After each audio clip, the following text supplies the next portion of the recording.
От Ухты до Тройска-Печорска за 3 часа 25 минут. Общественным транспортом добираться от одного муниципалитета до другого куда быстрее, чем поездом.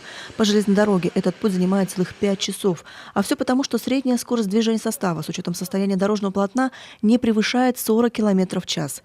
Естественно, такой вариант значительно проигрывает автобусам и такси. А потому в последние годы местные жители и пользуются им все реже. Представители регионального Минпрома даже совершили пробный заезд. Результат оказался неутешительным. На сегодняшний момент сейчас дороги находятся не в самом лучшем состоянии, то есть по определению поезда должны быть более-менее востребованными. Из 13 пассажиров поезда, которые ехали из Сосногорска, 10 пассажиров – это, по сути, работники РЖД, те, которые обслуживают данную железнодорожную линию, то есть, по сути, он в этой части является рабочим. Из 3 пассажиров только 2 ехало из Сосногорска в Троицко-Печорск. И, соответственно, у нас возник вопрос в части эффективности, насколько это удобно людям, насколько возможно предложить какой-нибудь иной вариант. Этот вопрос поочередно представители профильного министерства задавали сначала общественникам Сосногорского, а после и Троицко-Печорского района. При этом отметили, по сравнению с прошлым годом пассажиропоток упал еще почти на 15%. Тем временем альтернативный вариант с автобусом, который запустили год назад, наоборот, показывает свою эффективность. Да и сами жители отмечают, рейс от Троицко-Печорска до Ухты и обратно на самом деле удобен. Тем более и интересы жителей промежуточных поселений, таких как Вайвож и Верхнеижемский, были учтены. Напомним, год назад сельчане просили организовать для них бронирование на авторейсы. Если не будет и какой-то диспетчерской службы, то, соответственно, промежуточные поселки останутся просто без мест. И если будет транспорт маленький, то, конечно, опять же, то есть той потребности, которая сегодня существует, он просто не обеспечит.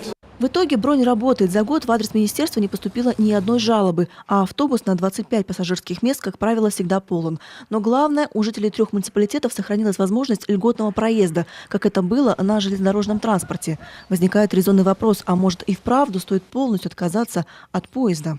Сейчас у нас утренний рейс из Троицко-Печорска в Ухту едет, и, соответственно, организовать встречный рейс также из Ухты в Троицко-Печорск. С изменением железнодорожного сообщения. Исполняющий обязанности руководителя администрации Сосногорского района Сергей Дегтяренко считает, автобусный маршрут для жителей Верхнеижемского и Вайвожа действительно очень значим, а потому запуск встречного рейса может решить целый ряд проблем сельчан. Одно «но». Важно проработать расписание маршрута, чтобы оно было максимально удобным для граждан, выезжающих не только в Ухту, но и в Сосногорск.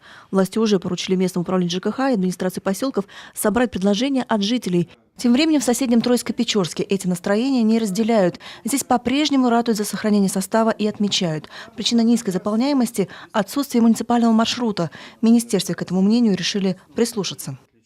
Вот с учетом того, что в Троицко-Печорске сказали, мы хотим все эти вопросы сначала отработать, а потом уже решать вопрос оптимизации поездного сообщения. То есть сначала надо возобновить муниципальный маршрут до станции Троицко-Печорск.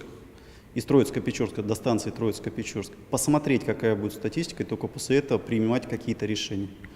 Плюс мы получили обращение от жителей в части проработки возможности беспересадочного вагона из Троицко-Печорска до Сыктывкара. Эти вопросы тоже мы должны сначала отработать и потом уже принимать какие-то решения.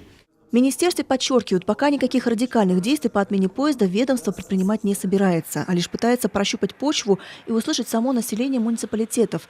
Отталкиваться, конечно, будут от мнения большинства и только после тщательного анализа.